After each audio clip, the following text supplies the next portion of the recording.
आइए क्रिस्त में प्यारे भाइयों बहनों, हम ईश्वर को धन्यवाद देते हुए प्रभु के वचनों पर मनन करते हुए प्रभु की वाणी को सुने। संत मार्कुस के अनुसार पवित्र सुसमाचार अध्याय 1 पद संख्या 29 से 39। यीशु सभागृह से निकलकर याकूब और योहन के साथ सीधे सिमोन और अंद्रियास के घर गए। सिमोन की सास बुखार में पड़ी हुई थी।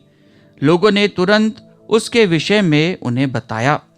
यीशु उसके पास आए और उन्होंने हाथ पकड़कर उसे उठाया। उसका बुखार जाता रहा और वह उन लोगों के सेवा सत्कार करने लगी। संध्या समय सूरज डूबने के बाद लोग सभी रोगियों और अब्दुतग्रस्तों को उनके पास ले आए। सारा नगर द्वार पर एकत्रित हो गया। यीशु ने नाना प्रकार की बीमारियों से पीड़ित बहुत से रोगियों को चंगा किया और बहुत से अबदूतों को निकाला। वह अबदूतों को बोलने से रोकते थे क्योंकि वे जानते थे कि वह कौन है। दूसरे दिन यीशु बहुत सवेरे उठकर घर से निकले और किसी एकांत स्थान जाकर प्रार्थना करने लगे। सिमोन और उसके साथी उनकी खोज में निकले और उन्हें पाते ही यह बोले, सब लोग आपको खोज रहे हैं। यीशु ने उन्हें उत्तर दिया, हम आसपास के कस्बों में चले, मुझे वहां भी उपदेश देना है, इसलिए तो आया हूं। और वह उनके सभागृह में उपदेश देते हुए और अबदूतों को निकालते हुए सारी गलीलिया में घूमते रहते थे। क्रिस्त में मेरे प्यारे भाइयों बहनों, आज के सुसमाचार पाठ में हम प्रभु यीशु के कार्यों को देखते हैं कि प्रभु यीशु किस प्रकार लोगों के बीच में रहकर लोगों के दर्द को, दुख को, तकलीफों को दूर करते हैं और लोग प्रभु के पास में दौड़े चले आते हैं।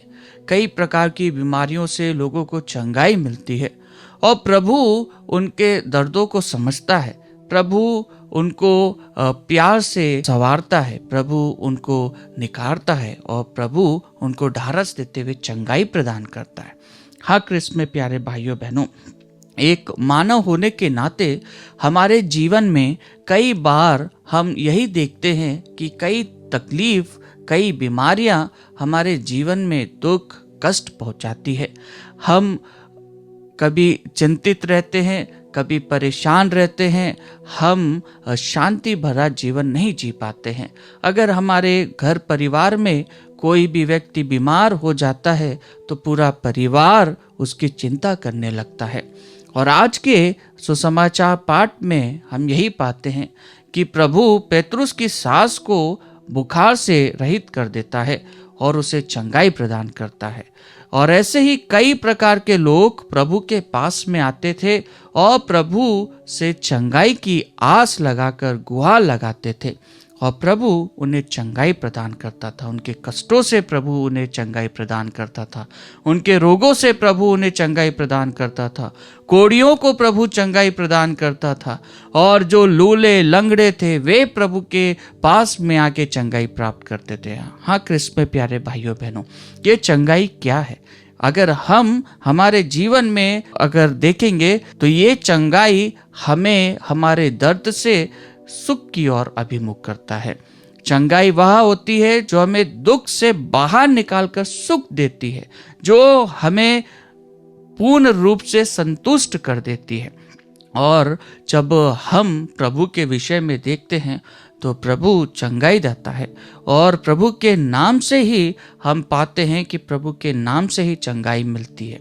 हमने भी हमारे जीवन में कई बार प्रभु की उपस्थिति को हमारे जीवन में महसूस किया होगा, प्रभु की चंगाई को हमने महसूस किया होगा, प्रभु के स्पर्श का हमने महसूस किया होगा कि प्रभु ने हमें चुना है, प्रभु ने हमें छुआ है, प्रभु हमारे साथ है और प्रभु ने हमें चंगाई प्रदान की है। हाँ क्रिस्त में प्यारे भाइयों बहनों, प्रभु सबके लिए इस धरा पर आया और प्रभु ने अपना जीवन सबके हित के लिए बिताया, क्योंकि जो वरदान उसे ईश्वर के द्वारा मिला था वह वरदान वह पूर्ण रूप से लोगों के बीच में बांटता है और लोगों को सुख, शांति एवं ईश्वर के प्रति आस्था की ओर अभिमुख करता है। वह लोगों को उनके विश्वास में आगे बढ़ने के लिए प्रेरित करता है। ईश्वर पर श्रद्धा रखने के लिए प्रेरित करता है। क्या हम हमारे जीवन में उस प्रभु की चंगाई को प्राप्त करते हैं? क्या हम हमारे कष्टों में उस प्रभु पर आसरा रखते हैं? क्या हम हमारी तकलीफ में, दर्द में, बीमारी में, रोगों में, कष्टों में, चिंताओं में प्रभु का स्वागत करते हैं? क्या हम प्यार से प्रभु का नाम लेते हुए प्यार से प्रभु को पुकारते हैं? आइए क्रिस्त में प्यारे भाइयों बहनों, हम हमारे विश्वास को परखते हुए प्रभु से प्रार्थना करें कि प्रभु आप मेरे घर परिवार में आइए, आप मुझे अपनी शांति से परिपूर्ण कीजिए, जिससे कि मैं आपके सानिध्य में रहते हुए प्रभु ईश्वर के कार्य को पूर्ण रूप से कर सकूं।